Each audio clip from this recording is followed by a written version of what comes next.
platforms. So today we want to talk about something very important to us, not just as parents, but again to us as a people before it gets down to us as parents.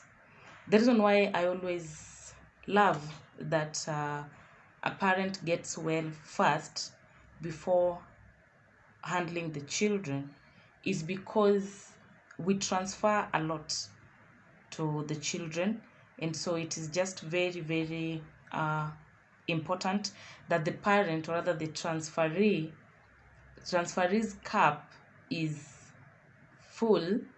The Is it the transferee or the person transferring? Anyway, the parent's cup is full before the parent transfers to the child. So whatever will be coming from the parent, that is what the child will receive. If it's positive, the child will receive positivity. If it's negativity, the child will receive negativity. If it's a wounded lion, the child will automatically receive information from a wounded lion. So that is how bad it is, or rather how good it is, that as parents we ensure that we are very okay, or rather we are at a point that we can say that I can manage this. It is not overflowing, so you can manage it, and that's why you're able to transfer the same to your children as they grow up. So today's topic, what I wanted us to tackle is the inner child. Today's topic that I wanted us to discuss, the archetypes that is formed as a result of the wounded inner child. The characters, the things that we do as a result of a wounded inner child. And in this way, this is how we try to look for, happiness. This is what we do. This when we do we feel like we are, consoling the child within us. So that is what I wanted us to understand today, so that we are able to, even as we move along our daily duties, as we move along our normal duties, we are able to tell that where we are headed to as a people, or rather where I am headed to as a parent, I'm either stepping overboard, or I'm either injuring a child, or I'm just on the right track. So for the introduction purposes, I'll base my argument, or rather I'll base my reasoning on John Bowlby's theory of attachment. So when a child is born, a child is always attached to the mother biologically. Just even apart before the child is brought onto the world, the child is already attached to the mother in the womb. So now there's this physical attachment, the bonding. So John says that in this particular attachment, when the child, this was a scenario that was done in a research room, that when a child expresses, they're called social stressors. When a child cries, the child is communicating to the mother. When a child growls, when a child gets mad, when a child shows emotions, crying or even laughing, the child is communicating to the mother. So again, there's another scenario that Mary and her colleagues tried to explain, that again there are different types of children. When a child is not emotionally connected to the parent, take this example. A mother leaves a child in a room with a stranger. Then what is the reaction of the child? If the child makes, grapples or throws tantrums when the mother is leaving, and then after a minute or so, the child, gets back to the normal state, and then when the mother walks in again to the room, then the child, acknowledges the mother's presence. That is a safe child. That is a child that the parent has tried to ensure that they are brought up in a safe environment. They feel safe within the environment that they are brought up in. The child could be left with maybe a nanny. When the mother is leaving, the child, if the child is in a comfort zone, or if the child appreciates the bond that they have with the mother, then the child will have to throw some tantrums before the nanny calms down the child. Then the child gets into to normalcy, and then when the mother comes back, there has to be reactions on the part of the child. But there's other forms of reactions that the child's brain that shows a child is not safe. That shows a child is not safe. If you're a mother and you walk into a room where your child is, and your child shows no reactions, a problem is already detected. Something happened back. This child could be as young as 1 year, as young as 2 years, as young as 3 years. The child is an infant. Okay? So if you're a mother and you walk into a room, you left the child and then walked back into that room, and then your child shows no sign of agitation because a mother walked in, there is a problem already registered. And then there's again another group of children that the mother will walk out, and this child will throw tantrums, will cry until the mother is back. But again, when the mother is back, the child does not still calm down. Again, there is a problem as a mother. Again, now these other children that the mother will walk out, they'll throw tantrums. Then when the mother comes back, they ignore the mother. Those are children who are either trying to punish the parents, or those are children who are trying to ignore the parents. So as a parent, be very, very careful, even or I think as old as 7 years or even 6 years.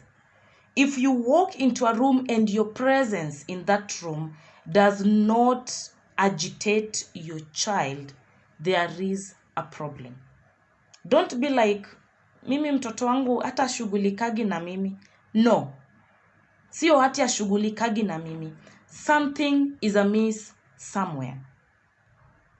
Now, that was just an introduction to who these children are, where the problem starts, where the rain starts beating us as children and as parents, where the rain started beating us.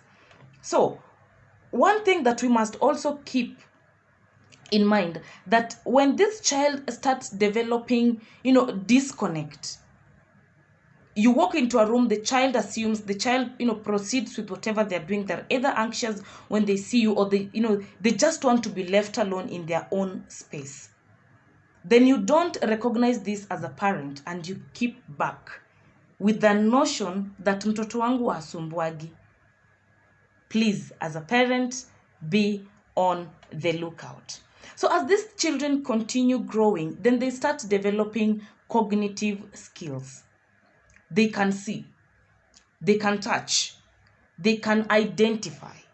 So as they continue growing, children will always be children.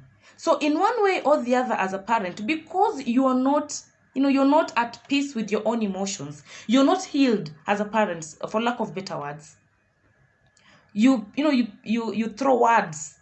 It might not be, consciously, but could be subconsciously. You throw words, talk up, move, go, get out of my way, you little brat, you stubborn child, These words that we say, the brain of a child picks them raw. The brain of a child picks these words raw as they are. Okay. Now, when these children keep growing, remember, there was already a disconnect, or rather, if there was no disconnect, then they grow up and then they start picking up these words. They keep them. They keep quiet. They don't, because they are incapable of expressing their emotions for a reason or the other. Maybe the house environment is not conducive for them. Either the father is just, a certain noise maker, maybe a drug addict, alcoholic, and then when they come home, they scream at the children. The mother also under a lot of pressure, just screams, and it is okay, because that is the kind of background you and I come from. So we are not taught these things early enough, and when we grow up, we start grappling. We start, scrambling for our own piece of cake, because we did not get them when we were young, or rather we did not get them when we were meant to get them. So as these children continue to grow, as their cognitive skills continue to grow, they continue to pick. Remember, I said again earlier, they pick these things as raw as they are. They don't mince. They pick these things as raw as they are. So as they continue growing, they continue keeping these things. Then there is another aspect, that this kind of children that, they cry a lot. When they cry a lot, as a parent, you tend to stay back. Of course, you're under pressure, you're under stressors, there's a lot going on. So when the child is crying, instead of attending to the child, you step back and you say, you know what, nanny, take care of the child. The nanny has no connection with the child. That one I must say. The nanny has no connection with the child. So when you step away from that child at the time they need you, when they are trying to express, they need you to listen. They need you, they need your cuddle. They need you around as a mother. You're not there. The child goes through neglect. They feel neglected. They feel their needs are neglected. They feel the emotions are not attended to. A child, that is. That young child you're seeing there. That 3-month-old child you're seeing there. That 2-month-old child they're seeing there. Development by Jean Piaget says when a child is born, all they need are 2 things. The pleasure, they find pleasure through their mouth, and the safety is when they have an eye contact with a mother. So when you sit there as a parent, or both parents in this case, and then you ignore a child's call for need, then this child is already developing issues from within. I am neglected. And then they continue to grow. So we had gotten to the part that, they've grown, and then now, they're trying to, they're at age 6. Remember, they're still growing with the pain. They were neglected. Their needs were not attended to. When they called out, instead, a caregiver, a nanny, was presented to them. So the mother left them, or the father did not attend to their needs. Keep that in mind up to that point. Now, let's come to now a growing child. So these children will start going to school. And then when a child goes to school, of course, they'll always come back with reports. A child will tell you, so-and-so abused me in school. And maybe they'll present it with emotions. And you, because you already have, enough to deal with as a parent, you would say, wewe ni big boy. Next time akikupiga mpige, wewe ni big boy. Wewe ni big girl. Mbona unalialia kama mtoto? If the baby is a boy, mbona unalialia kama msichana? Why are you crying? You should not even be crying. You should be, act like a boy. A mistake. Yes, you're telling them to act like a boy. Until children get to age, maybe until they get to adolescent stage, these children's brain are still developing. So when you tell this child to go act like a boy, then you're telling this child you're not a man enough. You're not my child. I'm not proud of you. Actually, the most appropriate interpretation is I'm not proud of you. Instead of listening, you're telling your child, I'm not proud of you. Check. Now you've stamped shame. on this child. You've stamped shame on this child. I'm ashamed. My father is ashamed of me because I can't fight back. Then the next time somebody is going to touch your child in an inappropriate way, somebody is going to beat your child is going to suffer something, they will not talk. Why will they not talk? Because you will belittle them, because you will hurt their ego, because you're not proud of them. So why should they come and tell you? Then as they grow up, remember, you've hurt them, you've shown them that they're shameless. So they're growing. You've already stamped anxiety, you've already stamped anger, you've already stamped inadequacy in them. So there's nothing that they'll do that they'll feel like they match up to it. So let's roll the tape to me and you now, the grown-ups. Why do you sometimes feel like this position I am in, or I don't qualify for this position, or you have all the papers that make you qualify for that position, or you have all what it takes to be what is needed at that particular time, but there's that feeling back inside you that tells you, no, you're not. Yeah, no. That thing is way above you, just a little way above you, and you coil back. Why do you sometimes find yourself with anxiety? Your heart starts racing. You become fatigued. Your name is called when a presentation is supposed to be done. Maybe they did not inform you in advance, but somehow you find yourself, either shaking, sweaty hands, your stomach starts rumbling, because anxiety also works with the stomach. So your stomach starts rumbling and nothing is not just working out. Why?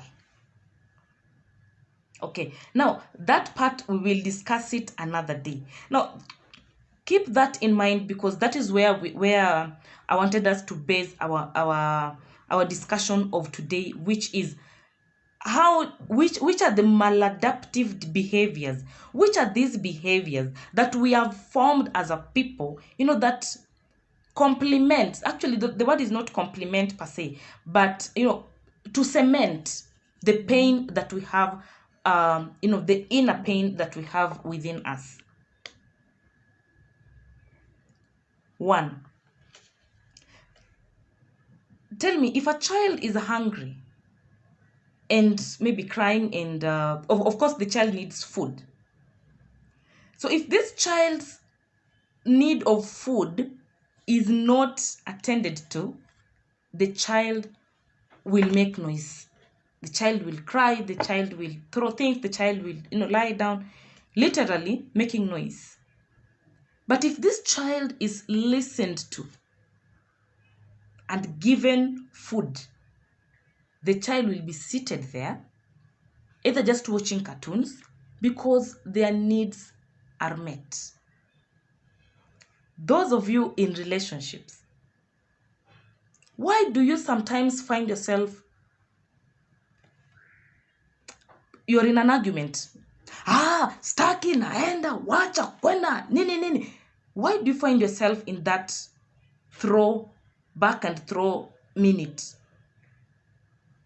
Why?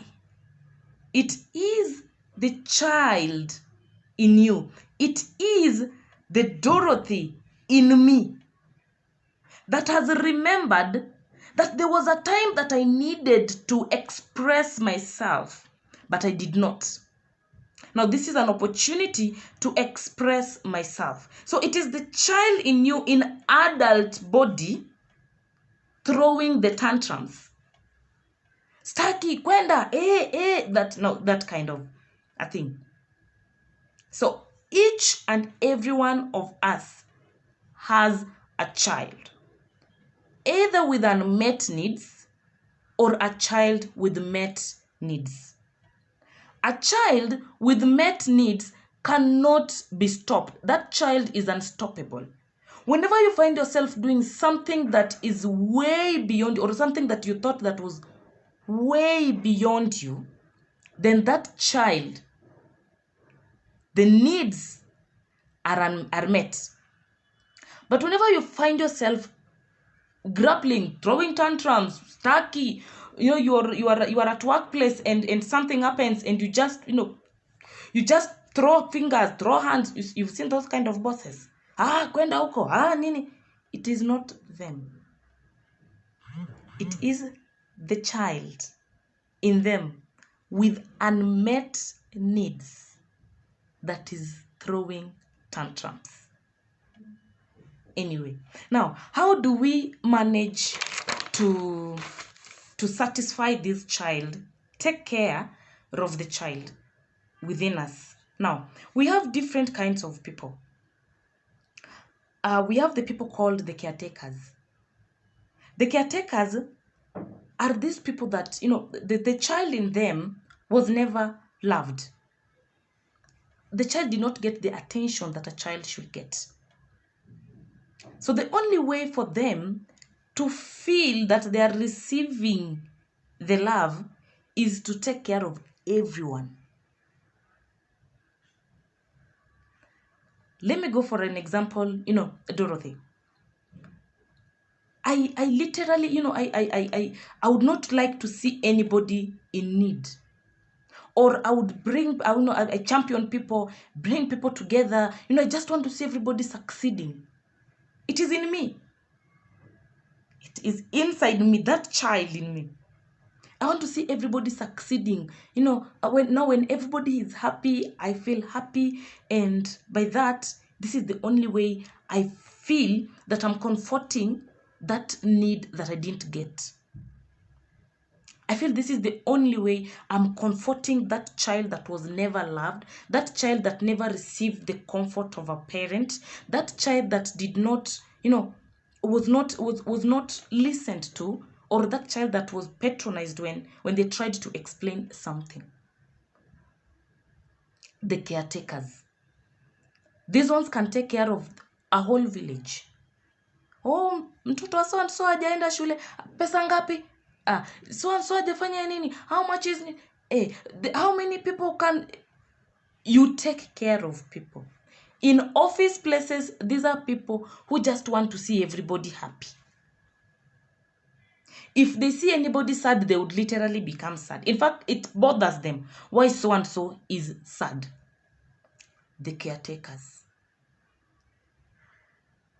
That is the only way you feel that by helping others, now you feel like you're getting happiness. That is where you derive happiness, and that is you feel like you're loved back, which sometimes might not be the case. Most of the times it's not the case.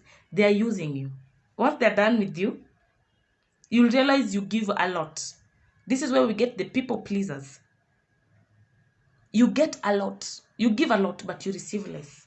So in the process that you receive less, you start feeling awful. You feel awful because that is not what that child needed.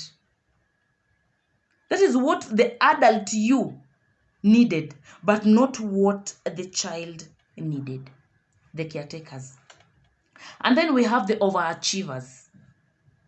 So the overachievers will do anything and everything to be on top of everything.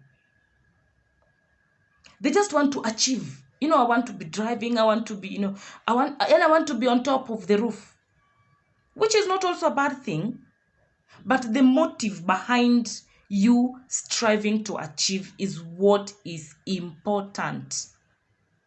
Are you trying to achieve so that you appease your adult self? That because when I was young, I was not given that. Now I want to get it by myself.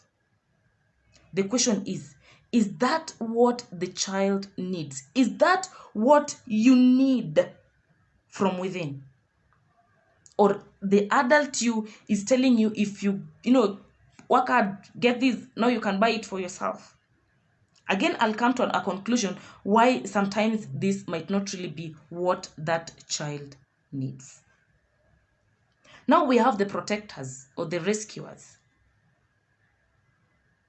This one wants to protect everybody and anything. Again, this is how they also feel that the child is a beast.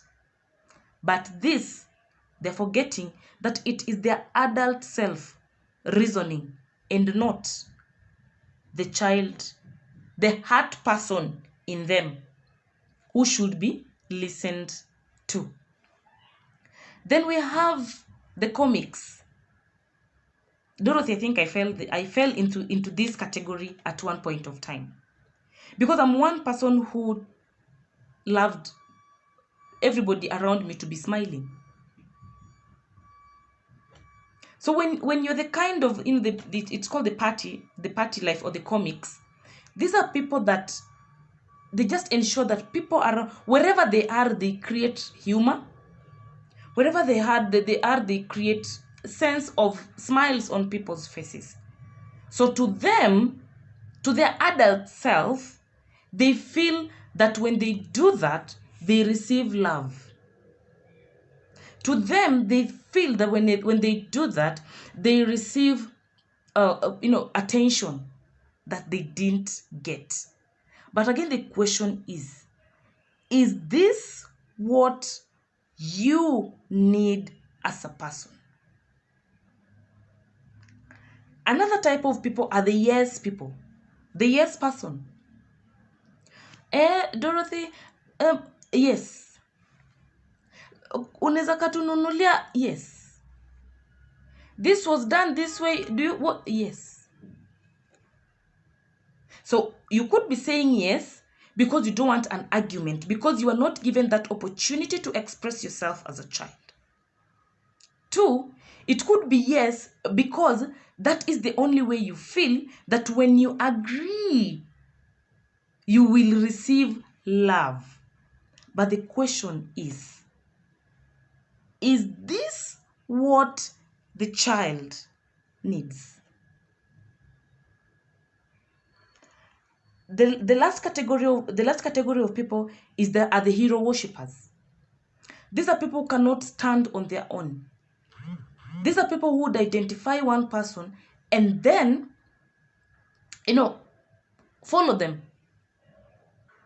A leader, follow them. Boss amesema haya twende. Almost what we are dealing with now in the country of manipulations. Not far from manipulation per se, but these people identify one particular person that they feel is the superior being to them. Because maybe according to them when they were growing up, there was only one person in their family that was to say yes or no. If that person said no, everything would come to a standstill. If that person said yes, hata kama aseme, laleni chini ni wakanyage, everybody would lie down. And that is the kind of people that we have today. So as you watch, you are able to identify yourself. Which category do you belong to as a person? People say there's a midlife crisis. Actually, it's not a midlife crisis. Why? So after in the process of growing up, you have checkbox. Let me call them checkboxes, not just a box, but boxes. I want to get married, I want to get children, I want to be driving, I want to have a piece of land, I want to have, So you've checked. You're married, check. Children, check. Driving, check. House, check. But still, you're feeling empty from within. Unashindwa ni nini? You can't really get your hands on why am I still feeling awful? There's something inside me that is not just working out. What is it? This thing, you can never put your hands on it unless you get down to your inner baby. Get down to that child that is wounded. Get down to that child that is still in pain. Get down to that child and listen to that child. How do you listen to that child? When something happens, like in the case of a job, let's say you're called for a job or you applied for a job, and you're not even sure. Paper-wise, you check. But you're feeling so inadequate. You're feeling so helpless that you're telling yourself, am I really at par with this job? Can I really do it? Sit back and listen to yourself. People always say, I have always have people talking to me. The people say like that, yeah? Akili moja nakwambia enda, akili moja nakwambia usiende. People always say that, niko na akili mbili. I have two thoughts. Moja inaniambia enda, ingine inaniambia isiende. But there's always that thought that surpasses the other. So, when one is telling you not go, and another one is telling you go, instead of brushing one almost immediately, sit down. Listen to the two voices. If that particular thing that you are going to do is something that is going to trigger your memory into back days, that is the one that will be telling you, don't go.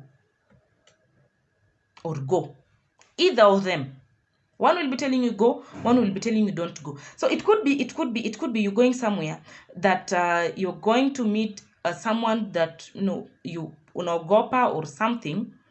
Then that thing will be telling you, rather your two brains will be telling you, don't go. If you are a child that was once abused physically or verbally, or was never given a chance to express themselves, and this person that you're going to see is the kind of watu wakali,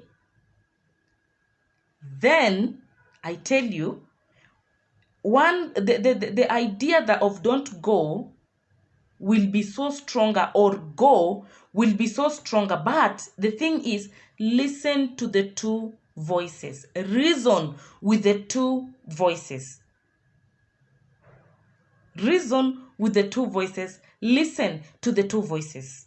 The one that is telling you not to go is reminding you that, you know what, he's going to scream at you. He's going to boil you up. He's going to kill you. He's going to, he's going to bring the worst out of you. Because that is what was done back then. You as a child was screamed at. So it is you to evaluate, listen to this child and reason with the child. Such that by the time, even if you decide to go, by the time you'll be going for this particular meeting, you'll be going in one accord. Be saying, ko sera, whatever happens, happens. But you will have had a negotiation moment or a time moment to listen to that inner voice. That inner child. I want us to remember, because most of the times when I talk to my clients, they say, when I ask them, how was your childhood? The first answer they always say is, my childhood was fairly okay. My childhood was fine because my parents tried, my mother tried, my father tried, and a lot happened, but it was fairly fine. Sometimes I would be beaten, but it's because I did 1, 2, 3. Let me remind you something. Now, when you're telling me, or rather when my clients are saying that it was fine, now that is the adult you reasoning, and not the child reasoning then. Tell me today, if you have that, have your little child, rather 2 years, say, and then your 2 years child is hungry, and they ask you, Mama, I'm hungry, Papa, I'm hungry. And then you're telling them there's no food. Because maybe you could not even be having that money to buy the food. But tell me, are you sure that the child will understand there's no money for food? They'll not understand that. And that's why whenever we are trying to heal our inner child, we have to go back to that child.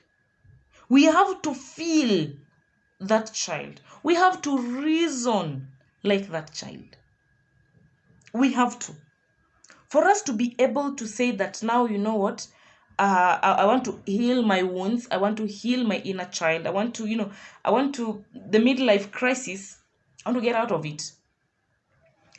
Listen to that child. Do not numb the pains of that child. Do not say, yeah, nilikuwa nachapwa because I would do. No. I was caned. And it's bad. I didn't want to be caned. It was not okay. I was not supposed to be caned. Feel it first. Acknowledge the child's pain. Now, the younger Dorothy in me, if it's me, I have to acknowledge that, yes, I was caned. That is Dorothy. Before you start reasoning in the adult body, first of all, listen to that child from within. What would that child have wanted, and not how would you have reasoned as an older person? First, listen to that child. That child that was neglected. That child that was abused subconsciously or consciously. That child that was called names, name calling. My last post was about words. You brat. You msumbufu. You child. Get out of my room. Get out of my way. There's a way you can say it in a way that, when you're having fun, but there's a way you can say it out of negligence of your own emotions as a parent.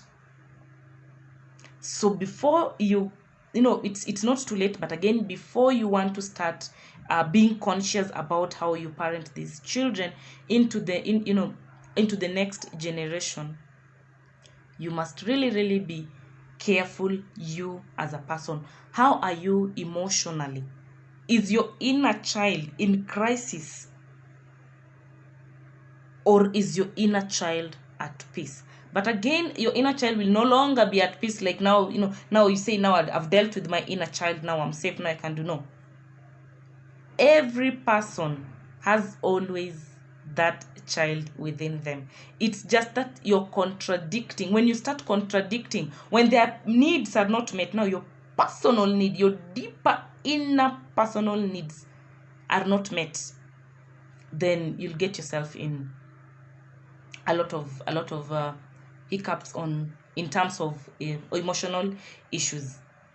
So let us endeavor to ensure that as parents and as our children, they are not fed food, but their emotional self is kept in check.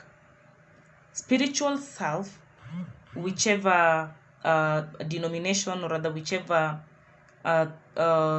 high spiritual levels you people believe in, and then mental self is also kept in check. When a child comes home and tells you, Mom, Dad, so and so abused me, first listen to them, feel them, look at the world from where they are standing. Acknowledge their pain. Because for them to come and tell you, then that thing did hurt them. For them to come and, seek for your word, then they were hurt. So when you acknowledge that they are hurt, when you acknowledge that, yes, they didn't feel good about it, when you acknowledge their cognitive ability they had, and they saw, and they came up with the conclusion that that is not right, then they came and told you. It is very, very important that you acknowledge that. Then you can give them a word or two, what to do next when somebody does the same to them. Only then will we be raising a generation who will be conscious of themselves. Only then will we be raising a generation who are not in pain and bleeding on to the next generations. That's why nowadays we have people struggle as young as 10 years, 6 years, struggling with pornography, a sexual addiction, drug abuse. We have a lot of issues going on with parents. This is because as a parent, you dismissed something when a child brought it to your knowledge. It's because us as parents, in our state of pressures, we did not attend to our children's need. And so, if we do not do that, then how about the world does it for us? You see, for us now, as at this age, as grown-ups, we're trying now to, we're in we call it midlife crisis, as I said earlier, but now we're just trying to put things together. But before we start putting things together as parents, or the parents to be, the guardians, the caregivers, the significant others in these children's life and in our own lives, let us be very, very watchful. And to you as a person, instead of protecting people, instead of using humor to cover this pain that you're having from within, instead of using going for overachieving to cover your pain, instead of being the caretaker, protecting everybody and neglecting your own pain, that is not going to help. What is going to help is you acknowledging the pain that is within you, you acknowledging things that were done to you when you were young. The things that you could not defend yourself then. You could be beaten for something that a cousin of yours did, or even a brother of yours did, but somehow you could not defend yourself as a person. So you grow up as a person that cannot even express themselves. Have you ever met people who cannot even express themselves, and they're as old as 40 years, 50 years, both men and women? They cannot express themselves. It's not that they're timid or something, that's fools or something. No, it is something that is deep rooted. That child is telling her, no, don't do that. Because the child was beaten in any instance that young person then tried to express themselves. So a lot is going through. People are going through so much, but until we decide to address it from within us, until we decide to address it holistically from within us, instead of taking care of people, seeking external validation, seeking to protect people, seeking to protect the whole generation, while you're forgetting that you, as the cup bearer, you're not fine. Your cup is already empty. That child needs to be understood before you start pouring out. Or else, if this child never expressed themselves, then while you're pouring out, that is what you're pouring out to your children. And that is how we get these generational issues. Hata mimi babangu alikuwaga tu amenyamaza tu. Hata huyu akiwa mdogo, hata akuwaga analia. No. Can we change the narrative as a people? So, the last part that I also wanted to say, now, how do I start healing my inner child? How do I start, acknowledging this inner child, that these pains that I have while growing up, this neglect, this anger that has been brewing from within, these hurtful feelings that I have. As I said earlier, you acknowledge the child, the inner baby in you. Now, how will you know that now I'm starting to acknowledge the inner child, or how do I start acknowledging the inner child? Something called self-witnessing. So how do you do the self-witnessing? Before you realize a particular pattern that is always happening to you, the last time somebody called your name in a crowd, you ulishtuka. The last time your name was called in a conference meeting, you almost passed out. So once you're able to notice some patterns and some trends, now when you come back to yourself, you're able to tell, nikiitwa kwa crowd, I get shaky, I lose, I start sweating, my stomach starts rumbling, I can't really get hold of myself. Then you can start by journaling. You witness what is happening to you, you feel it, then you start journaling. And then when you start thinking about whatever happened, please do not block your brain. Do not block it by looking for distractions, going for TV, going for social media, going for, don't look for distractions. Feel it. In the process of feeling it, it is you getting in touch with your inner person. Remember, your inner person does not dictate how you are or what you should do, but it's just giving you a version of what they feel. So it is you to get the two versions, reason with the two versions. Now, by reasoning with the two versions means you're listening to the baby. I'm listening to Dorothy. The two voices that you always hear when you want to do something. That is you speak, the adult you, and not the younger you. The younger you could be speaking from a point of pain. The younger you could be telling you don't do this from a point of this has never been done this way before. You want to break the analogy, you want to break the rules. So when you listen to these two people, you reason with the two people. Okay, if I don't do this, this will happen. And then if I do this, this will, okay. So in the process of weighing, it's the process of you witnessing the situations and you, taking charge of that baby. So you'll find the child will not throw tantrums. Instead, the baby will cooperate because the need of being listened to was met. The need of being heard was met. So yes, that is what I wanted us to know today, and so that as we go about our duties, as we go about our normal occasions and functions and normal interactions in life, then we should be able to understand that sometimes the things that we feel, the things that we go through did not just stem from today. They did not just start today. Somebody did not make you angry. Somebody did not step on you to make you angry. No. That anger is way back from the age of 3 to 20 years.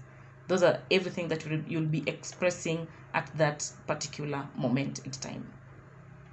So that is what I wanted us to learn today, and I hope by the end of this lesson you're able to understand the gaps that you've been missing as a person, and should also be able now to parent consciously, to be a conscious parent.